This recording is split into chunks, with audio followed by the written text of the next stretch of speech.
In 2015, Chigozie Obioma's debut novel, The Fisherman, was shortlisted for the Booker Prize. In 2019, his second novel, An Orchestra of Minorities, was also shortlisted for the Booker Prize. Well, the Booker Prize season is just about to begin, and Chigozie Obioma's third novel, The Road to the Country, has just been released to rave reviews. The New York Times went so far as to label him the heir to Chinua Achebe's throne. Nigerian literature, it would seem, has a new king. The novel has been praised by numerous current authors, including Nadifa Muhammad, Salman Rushdie, Alice Walker, Nana Kwame Adjei-Brenyah, Ishmael Bey, Imbolo Mabui, Jennifer Clements, and Nicole Dennis Benn, to name but a few. And what is even more impressive about that list of authors, other than who they are, is the diversity in which they write. This is not a single genre of author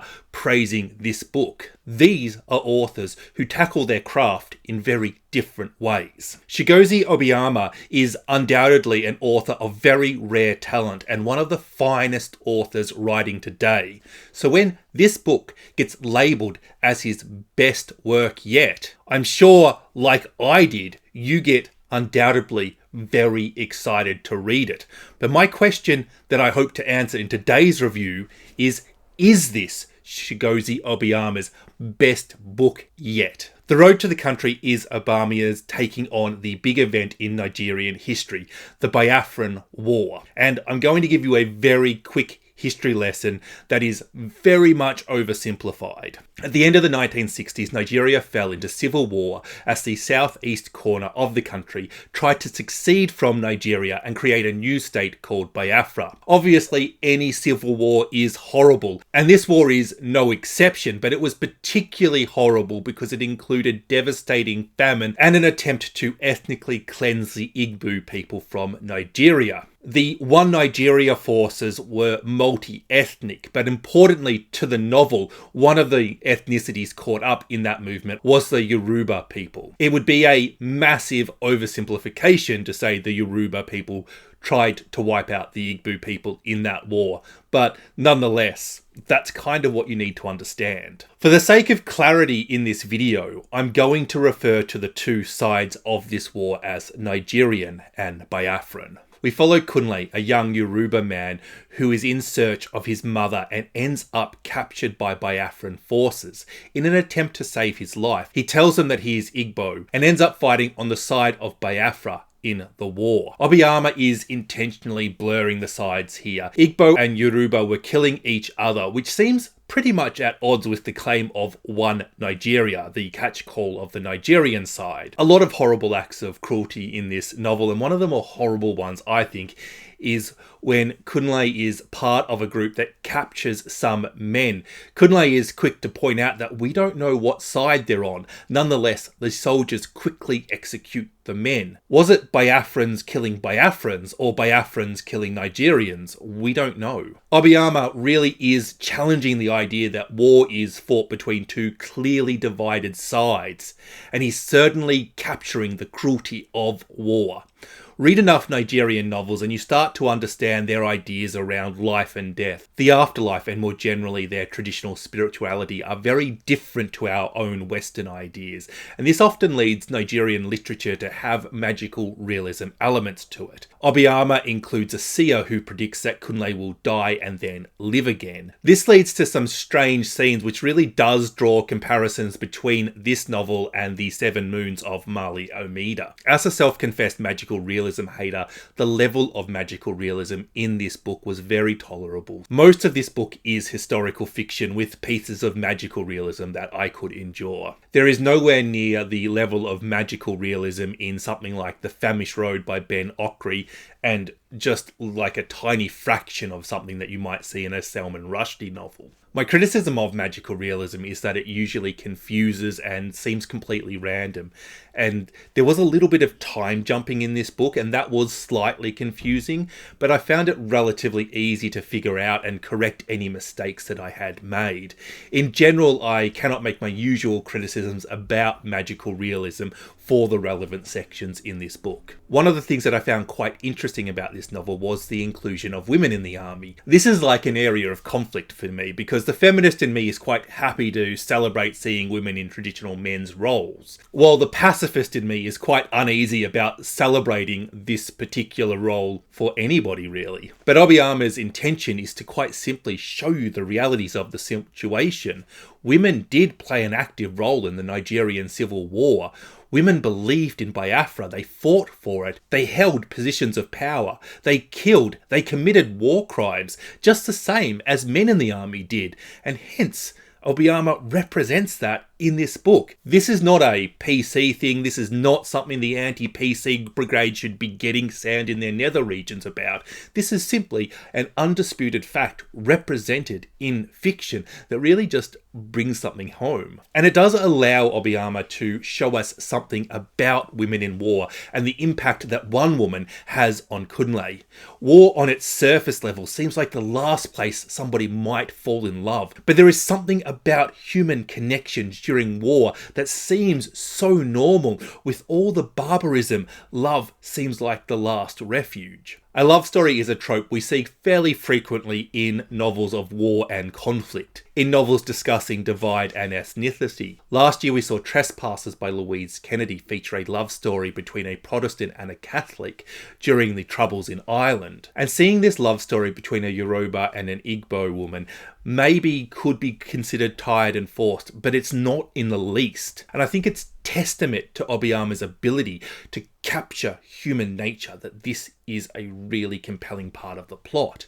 There is something so normal and human about Kunle seeing this woman, thinking she has an amazing butt before falling in love with her and genuinely caring about her. Those stages of falling in love, that initial attraction before you get to know them, it's captured really well, I thought. And the main reason I don't think that this is a tired old trope is it leads to the question, once you care for somebody, how do you watch them risk their life in battle? The love story brings Kunle back to himself a bit too.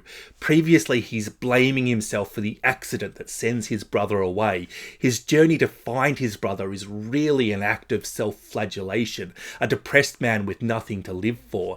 The internal battles inside Kunle mirror the civil war that the whole of Nigeria is undertaking, and the love story is the path back for him, and it's very metaphorical for Nigeria. What is their path out of war? What is their solution? And Obioma is representing Nigeria in one man, Kunle. While this is an exceptional piece of literary fiction, I do have some misgivings about the novel as a work of historical fiction. I absolutely love literary historical fiction. It is a coming together of two genres that really complement each other, but I don't think Obioma has got that balance correct. This is not a universally appealing novel. This novel lacks the layering that would make this a bestseller. It has the feel of a novel that in a decade's time somebody might put on their shelves as some sort of status symbol. Look at what novel I've just stuck between James Joyce and Virginia Woolf. That doesn't make this a bad novel, but it does mean that it's niched down much finer than I would have liked the book. There's not a lot of hand-holding.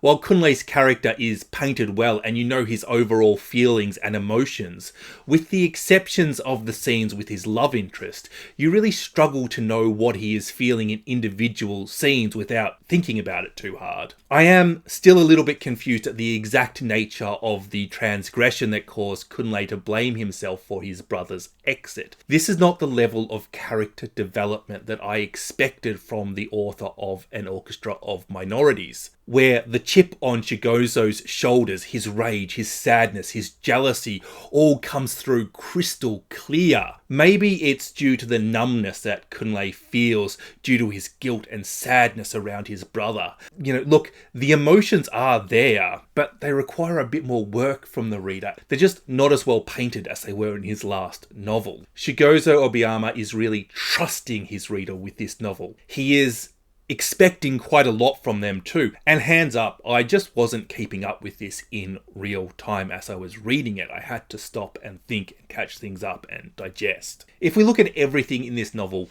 probably the thing that has been done least successfully is the plot. Is this a novel about Kunle or is it a novel about Nigeria? Well, the answer is obviously both, but it lacks the thread upon which this plot is built.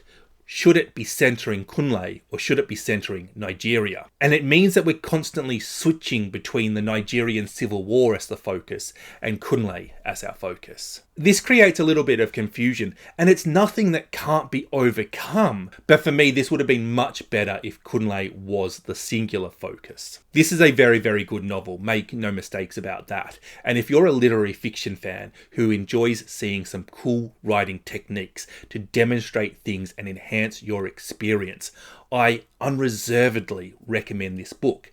However, if you're an historical fiction reader who doesn't mind when a book gets literary, you will get something out of this book, but you just will not have the same experience as the other category.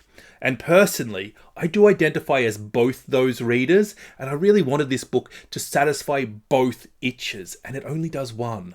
So while I think this is a fantastic novel, while I think this is an excellent, very good novel, it is, I think, slightly overhyped, and I do not think it is of the same quality as An Orchestra of Minority.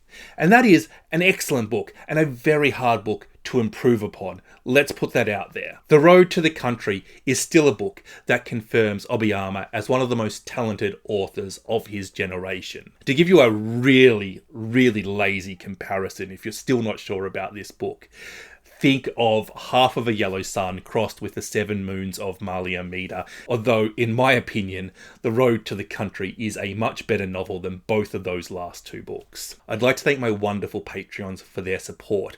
We read 2 books a month together, followed by a video chat, and if you'd like to support this channel, the link is in the description.